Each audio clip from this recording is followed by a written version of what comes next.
What's up, everybody? Welcome back for episode number 5. Yes, 5. Anyways, so the Grim 3.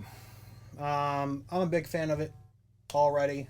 I kind of mentioned it in the first episode. Mine does have a slight. I had a bad pot on my gain knob. Not a big deal. Bad parts happen. Whatever. With the way that I run my pedal, I'm not too terribly worried about it. Shay's already offered to, take care of it. He's going to fix it up, so no big deal there. But until then, I figured we would go ahead and just kind of talk about it. So I'm not going to dial it all the way down because I don't run the gain that way on the Grim. I usually run it right about 9 o'clock or just under, just because I like to add that extra little hair or sizzle or whatever you want to call it to the signal. So the Grim 3 does bring back all of the settings as the rest of the other two. The only one that is different is Grim 1, and that does have that original tone knob control, which is pre-EQ on the rest of the pedal. So you have the tone control, which acts as the standard, and then it goes into the other part of the EQ after the fact. But anyways, so with the Boomstick Prototype that I purchased, it doesn't have anything on the inside.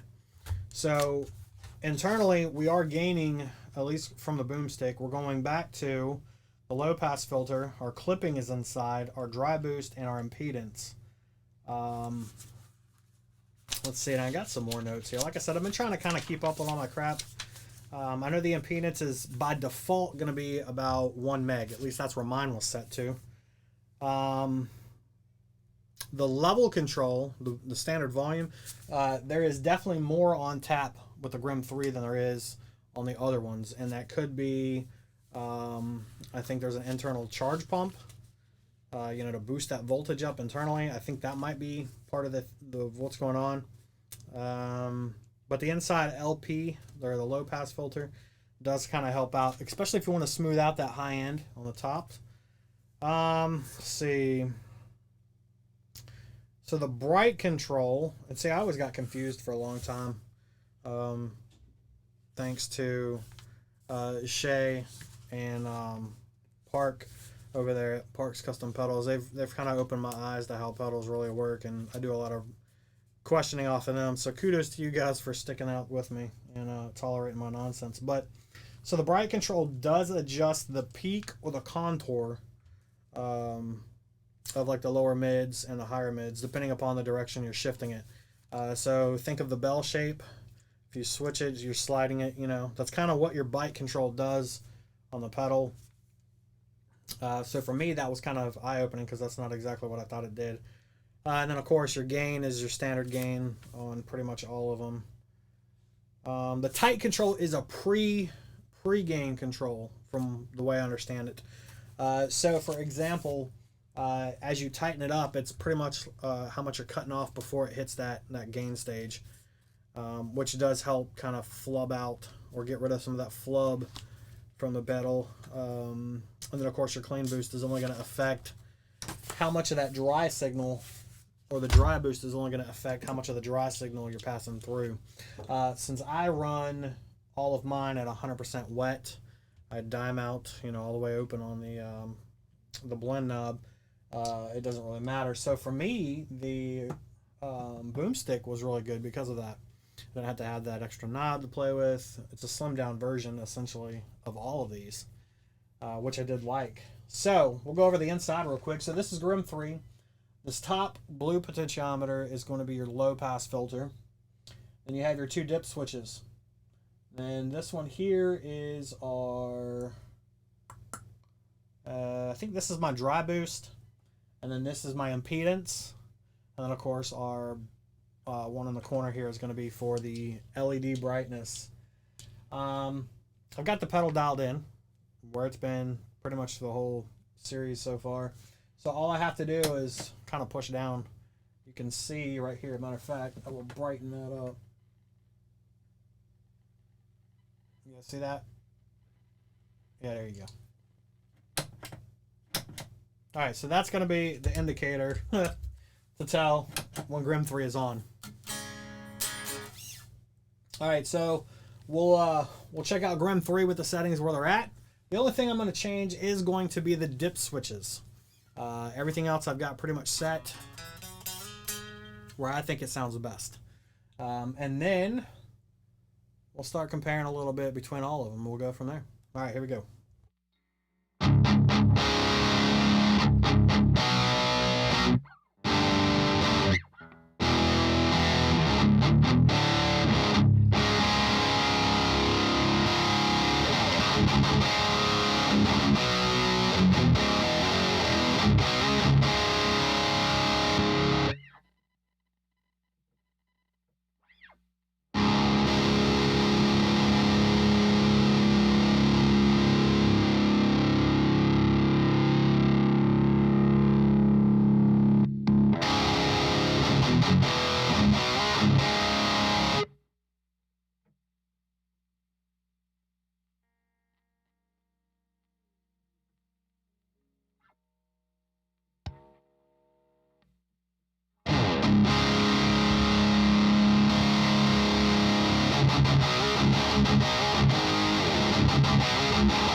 All right, so let's take a look at the clipping real quick. So on the dip switches, as you can see, I probably should zoom in, but anyways, they're both in the down position. So when both of the knobs are in the down position, that is no clipping.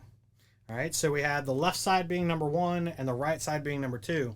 If you take the number 1 position and flip it up, like so, just making sure, yes. All right, so now it's going to be LED clipping. So think of up being on, down being off. When the one on the left is up, it's on. The LEDs that it's clipping are actually right next to it, so think of them as the left side being LED. So let's go ahead and play with that.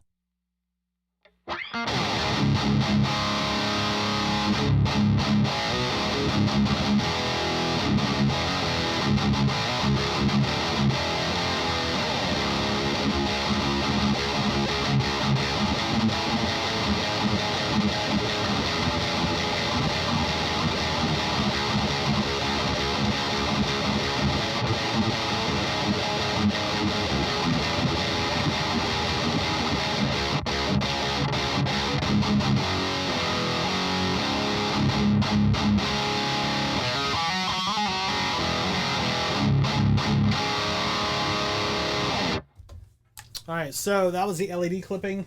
Go ahead and turn the left one down, and we will flip the right one up. So now it is diode clipping. Here we go.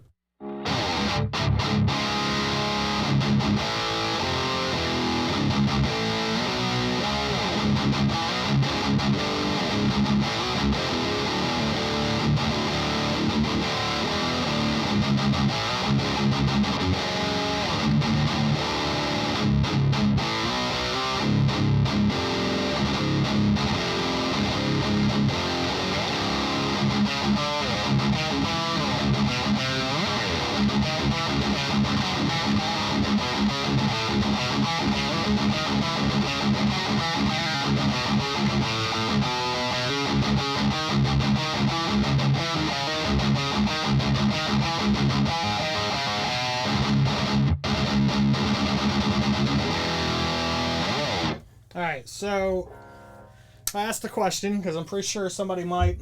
If you flip both of these up and they're both in the on position, what happens? Well, the pedal still works, but I don't know specifically which clipping it is because the LEDs don't light up, so I don't believe it's that. And it doesn't really have a tone change from the diode, so my guess is that it's going to be diode clipping. So when they're both in the up position, it sounds the same.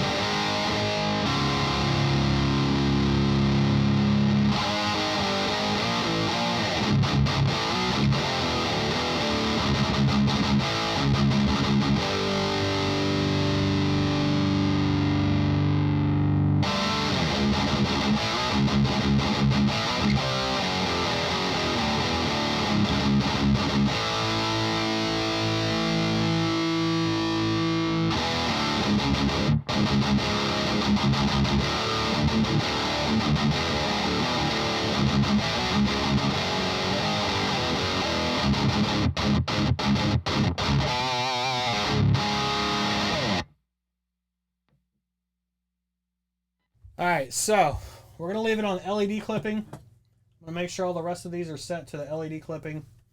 And now we're going to kind of just go through them. All right, here we go.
Well, that's it. That is all of the Grimm and the Boomstick.